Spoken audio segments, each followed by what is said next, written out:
Welcome back जी। राधे राधे। तो कैसे हैं आप सभी? आशा करती हूँ आप सब लोग खुश होंगे, स्वस्थ होंगे और मस्त होंगे।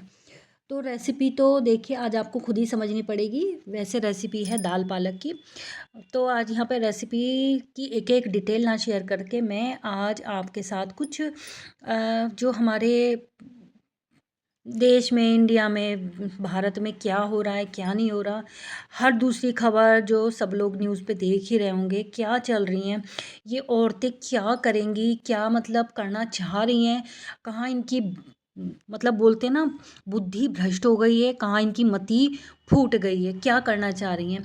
एक औरत जो होती है ना वो एक घर को संवार भी सकती है और बिगाड़ भी सकती है। तो यहाँ औरतें मुझे तो ऐसा लग रहा है जो सुधारने की बजाय ना बिगाड़ने पे तो ज़्यादा ही उतारू हो रही हैं। और उन्हें क्या मिल रहा है? सिर्फ जेल। एंड में उन्हें क्या मिल रहा है? वो सोच रही हैं, शातिर बन रही हैं कि हम ऐसा करके ना कुछ नहीं होगा, हम पकड़े नहीं जाएंगे। पर पता नहीं क्या उनके अंदर कमी हो रही है, क्या चीज़ की कमी हो रही है। पूजा पाठ नहीं करती, क्या नहीं करती, मुझे तो कुछ नहीं समझ में आता। संगति का किस सोसाइटी में बैठ रही हैं, किस संगत में बैठ रही हैं, या फिर उन्हें भगवान से ही डर खत्म हो गया है। और अगर ऐसे करतूत या कारनामे, देखिए करतूत कारनामे ही बोले जाएंगे, अगर कर भी रही है ना तो वो तुरंत पकड़ी जा रही है। मतलब कितना ही शातिर से शातिर। अभी अभी ड्रम का जो केस था, है ना, मुस्कान वाला मेरठ का, तो वो तो अभी शांति नहीं हुआ था, उसका तो अभी चल ही रहा है ना। वो तो जेल में अभी अपनी कर्मों की सजा जो है ना वो भुगत ही रही है। अभी नया सांप से डसवा दिया, क्या है मतलब, क्या कुछ समझ में नहीं आ रहा। इतना तो प्रताड़ना नहीं करी होगी ना औरतों के साथ, मतलब इन्होंने तो हद ही कर दी है। क्या करना चाह रही हैं मतलब समझ नहीं आ रहा। मतलब जब तुम्हें शादी में रहना ही नहीं होता तो तुम शादियां करती क्यों हो? मतलब 8 साल की शादी में 7 साल अच्छा चला, 1 साल अच्छा नहीं चला तो ठीक है, इसे ऊपर टपका दो। क्या मतलब है ये? मतलब और इल्ज़ाम सांप पे, जो बेचारा सांप जहरीला ही नहीं था। मतलब कितना शातिर दिमाग, इतना तो भगवान की पूजा पाठ में लगा लेते ना तो मैं कह रही हूँ बहुत उद्धार हो जाता। पिछले कर्म की वजह से ये कर्म बिगाड़े अपने इस जन्म के। अरे इस जन्म के जो कर्म है वो तो पता नहीं भैया, भगवान ही जाने इनका क्या हुआ।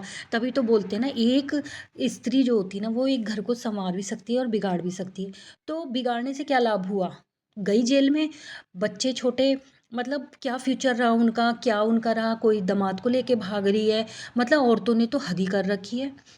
क्या करना चाह रही हैं? मतलब ये सारी औरतें जो ना बदनाम कर रही हैं स्त्री जाति को।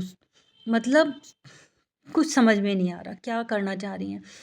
तो भाई अपने घर में सही तरीके से रह लो, अच्छे तरीके से अपने बच्चों को परवरिश दो, अच्छे संस्कार दो, पूजा पाठ करो। मुझे लगता है इन लोगों में ना सोसाइटी की कमी रहती है। और ये लोग है ना ऐसी ही सोसाइटी में बैठते हैं तो इनके दिमाग में यही चीज़ें चलती रहती हैं। और फिर चलो चल भी रही हैं तो भाई किसी की जान तो ना लो। मतलब गला घोट रहे हो, मार रहे हो, मतलब उसे दुनिया से ही हटा रहे हो। तुम कितना बड़ा पाप कर रहे हो। और ये सोच रहे हैं कि हम बच जाएंगे, बिल्कुल भी नहीं बचोगे। और आजकल तो देखिए तुरंत के तुरंत हिसाब किताब ऊपर से ऊपर हो रहा है।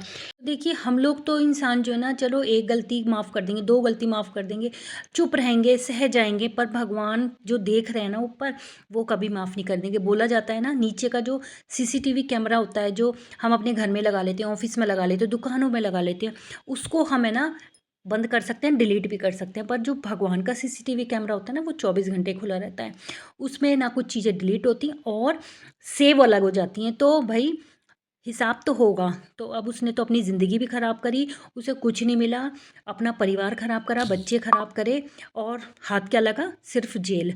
तो आगे की ज़िंदगी उसकी जेल में जाएगी। और मतलब वो बुरी बनी तो चलिए बस यही छोटी सी बात थी जो मेरे को लगा शेयर